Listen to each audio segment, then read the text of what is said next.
Welcome back to the Deep Dive. Today, we're cracking open a set of source materials about something really universal, the morning routine. Now, on the surface, it seems pretty simple, right? Just listing actions. Yes, seems straightforward. But what we found is that these sources, they actually point to this surprisingly rigid structure, like a four-phase thing. Right, and a specific vocabulary stack, too. Yeah. It's almost like the basic grammar for talking about your day. Exactly.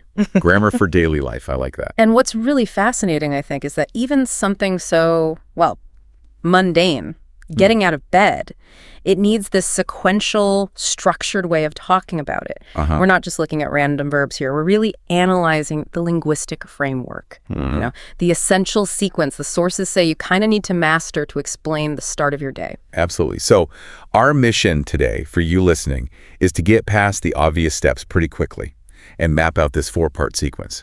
We need to find those key linguistic tools, those little aha moments that take it from just a list to something that sounds, fluid and confident. That's the goal. We're going to unpack the architecture of the morning routine we found in these sources, track those essential building blocks right from opening your eyes. Right up to leaving the house. Exactly. Consciousness to departure. Okay, let's dive in then. Phase 1, the start line. Okay. The sources, they really emphasize that the actual moment the routine begins. Well, it's kind of debated, isn't it? It is, yeah. Even among the people they interviewed, what is that very first immediate action? And where does the ambiguity start? Right. So what do they say? Well, naturally, it starts with opening your eyes, maybe checking the time. Makes sense. But then, boom, the sources immediately bring in the modern issue, the phone. Ah, yes, the phone. Well, one person in the material even called checking the phone first thing a bad habit. Guilty. But admitted, yeah, it's pretty much the norm for a lot of people now. That rings painfully true for me, I have to admit. But okay, let's look at the language. How do the sources anchor that start time? They often kick off with, I wake up at 7 o'clock, or, whatever time it is. Right, and this is where that structural thinking starts, because wake up itself, it sets up a potential trap, doesn't it? It absolutely does. And this is probably the most crucial linguistic point this source material makes early on. Okay. If you just say, I wake up at 7, well, that doesn't necessarily mean your feet are hitting the floor at 7. Okay. So if the sources are treating this like a technical manual almost, what's the precise difference they're drawing between waking up and getting up? This is the core insight for phase 1, definitely. Wake up simply means opening your eyes, becoming conscious. That's it. Okay. Get up, on the other hand, means physically getting out of bed. They're distinct steps in the sequence, not synonyms you can just swap. Wow, okay. That's a really powerful distinction. That half hour or maybe just 5 minutes between being conscious and actually being active. It has its own vocabulary. It does. It's the difference between awareness and maybe productivity starting. Yeah. And the sources, they give that classic example, contrasting the two. I wake up at 7. The versus I get up at 7:30. Right, exactly. Spotting that gap adds, a lot more depth to how you describe your routine. Makes sense. And then to make those factual statements sound a bit more natural, less robotic, Right. the sources point towards using frequency adverbs. The conversational polish, usually, sometimes, always. Precisely. So instead of just, I wake up at 7, it becomes... I usually wake up at 7, or I sometimes check my phone first. Exactly. It adds that layer of, real-life nuance. Takes it beyond just memorizing a phrase. Okay, that structural thinking, that difference between waking and getting up, it really leads us straight into phase 2, the transition. So once you're actually out of bed, what does the source material lay out as the sort of minimum sequence, the preparation actions? Right. The sources basically outline that essential physical shift from sleep state to prep state. Okay. The immediate, required actions are go to the bathroom, followed by the core personal hygiene stuff. So we're talking about those really common verbs, the ones anyone describing a basic routine absolutely has to know. Exactly. The non-negotiables basically brush my teeth and wash my face. Got it. And what's key here structurally is that these verbs are all simple, active, and they happen in order. They're like the fixed points in this part of the routine. But there's still room for flexibility, right? The Yeah. sources acknowledge that. Personal preferences can fit in, but they have to slot in logically. They do, yeah. They mention the specific example of showering. One person they talk to likes to take a shower in the morning. Because it helps me wake up. I remember reading that. Right, so that action, it's optional, it's preference-driven, but it fits neatly, between those core hygiene steps and whatever comes next. Okay, so if we boil phase 2 down to its structural basics, we've gone from getting up to the essential prep actions, the bare minimum to face the day. So the foundational verbs are get up, brush my teeth, wash my face. And maybe, optionally, take a shower. Right. Those are the building blocks you absolutely need in any complete description for this phase. Yeah, and if you think about it structurally, like we've been saying, these are the sort of essential action points that move the story The narrative. Yeah. from the bedroom towards, say, the kitchen. If you skip one in your description, it feels kind of incomplete, even if, in real life, you skip brushing your teeth one morning. That focus on the narrative structure, even for simple hygiene, that's really powerful. Okay. That sets us up perfectly for phase 3, fueling up. Breakfast time. Yeah, breakfast. This is the stage where just listing actions can get really tedious, but the sources you mentioned offer a linguistic solution. They absolutely do. It's quite elegant, actually. But before we get to that, we should probably mention that breakfast itself allows for a lot of variation. Oh, for sure. The sources list some classics, right? Oatmeal, coffee, toast with jam, or just coffee and toast. Maybe a banana if someone's in a hurry. I saw that too. Exactly. And they also acknowledge realistically that not everyone eats breakfast. Which is important. You get phrases like, I usually eat breakfast at home, or I sometimes skip breakfast, showing how those frequency adverbs from phase 1. they keep popping up. They work across the whole routine. Right. But here's the major structural upgrade that phase 3 introduces, according to the sources. It's this connector word, while. Ah, while. Simple routines are just, A, then B, then C. Right. But real life often involves doing things at the same time. And while is the tool the sources highlight for capturing that complexity. I see. So if I was just listing, I'd say, first I eat breakfast, then I read the news. Which sounds... Kind of clunky, yeah. Right. Slow. Right. The sources show that using while, which just means at the same time, lets you combine 2 simple sentences into one complex flowing description. It instantly elevates the narrative, makes it sound less like a kid's list. Okay, this is where it gets efficient then. What were the specific examples the sources gave for using while for that breakfast multitasking?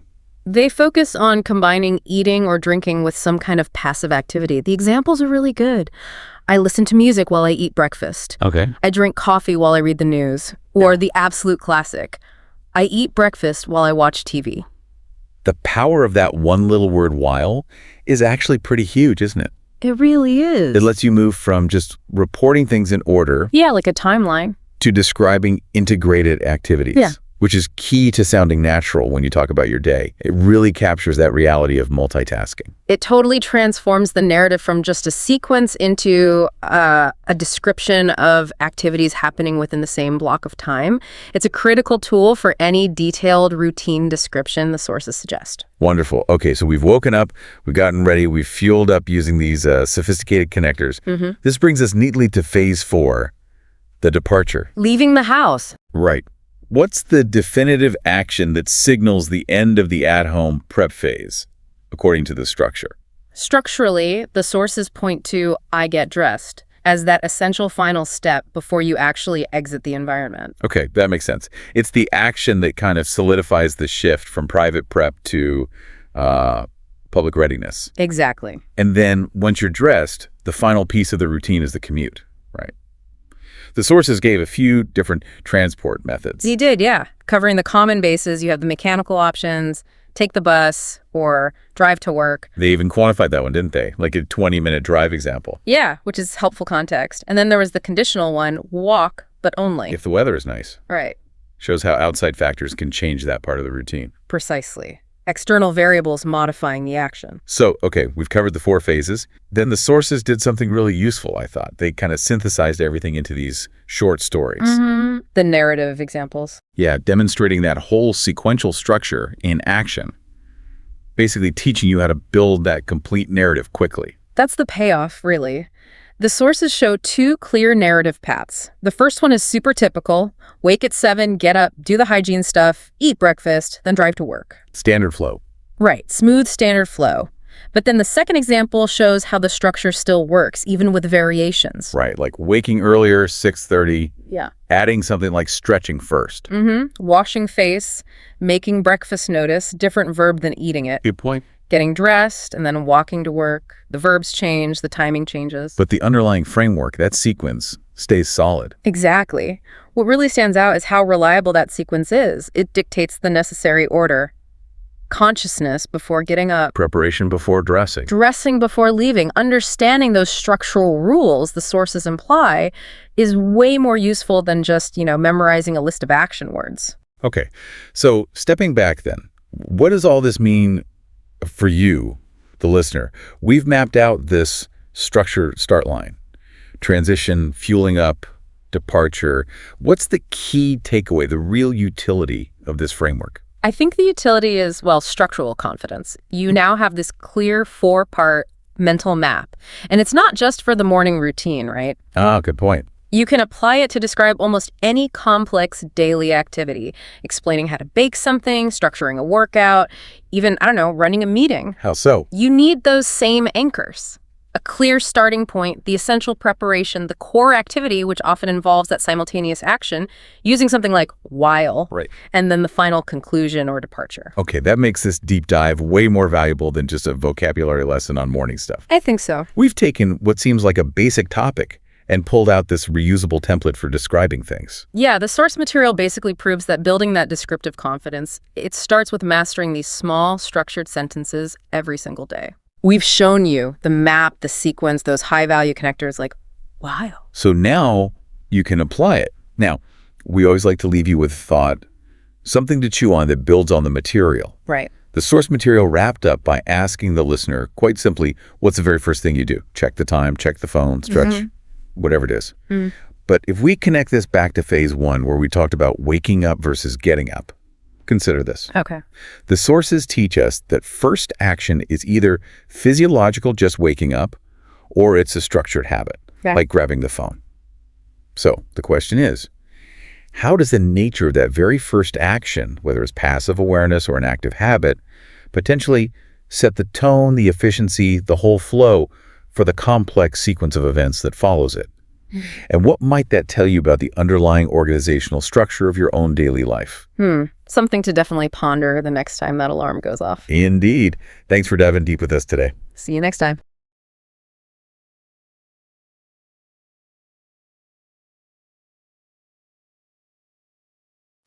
We all have a morning routine, but how do you actually talk about it in English? Well, in the next few minutes, we're going to cover the simple, essential phrases you need to describe exactly how you start your day.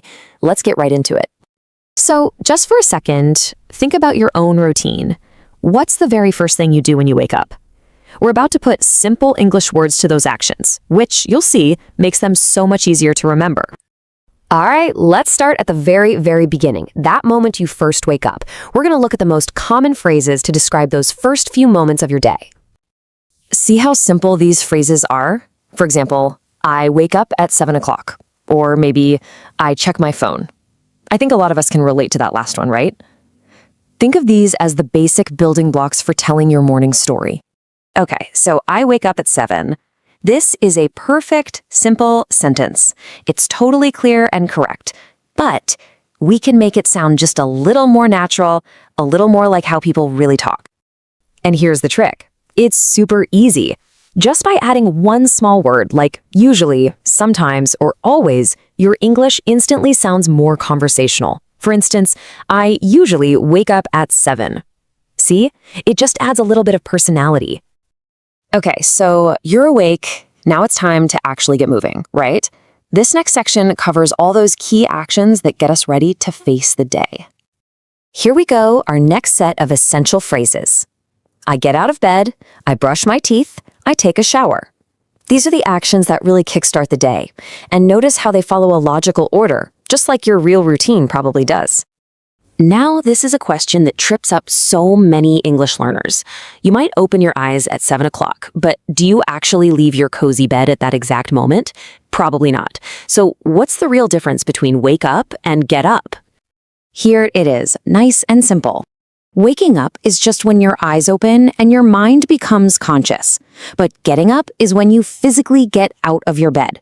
So you could say, I wake up at 7 a.m., but I don't actually get up until 7:15. It's a small detail, but it makes a really big difference in sounding natural. Okay, we're awake, we're clean, what's next? Well, for a lot of us, it's the best part of the morning, breakfast. So let's look at some simple ways to talk about fueling up for the day ahead. Whether you make something, eat something, or drink something, these phrases have you covered. I make oatmeal, I drink coffee, I have a banana. Simple, direct, and exactly what you need to talk about your breakfast. Now, let's level up our sentences a little bit. Mornings can be pretty busy, right? We often do two things at once. The word while is the perfect tool for this. It just means at the same time. So we can start with a really simple action, like this one. I drink coffee. But what else might you be doing at that exact moment? You could add, while I read the news. And by connecting those two ideas with while, you get a much more descriptive sentence. I drink coffee while I read the news. It just paints a much clearer picture of your morning. Okay, so we've learned all these individual phrases. Now for the really fun part. We're going to put all the pieces together and build a complete little story about a typical morning. We're going to do this step by step, just so you can see how easily these phrases link together to create a smooth, logical flow. Ready? So let's build our story. We start at the very beginning. Nice and simple. I wake up at 7. Okay, next we add a logical step using the word and. I get up and brush my teeth. Easy enough. Now we can show what happens next with a connecting word like then. Then I take a shower. And we finish it off. Now let's put that all together and listen to how it flows. I wake up at 7, I get up and brush my teeth, then I take a shower, eat breakfast, and drive to work. See? In just a few connected sentences, you have a perfect little morning story. So now you have the tools to build your own morning story. It's your turn to think about your personal routine and start putting it into words. And before you start, here's a quick reminder of those essential verbs we covered.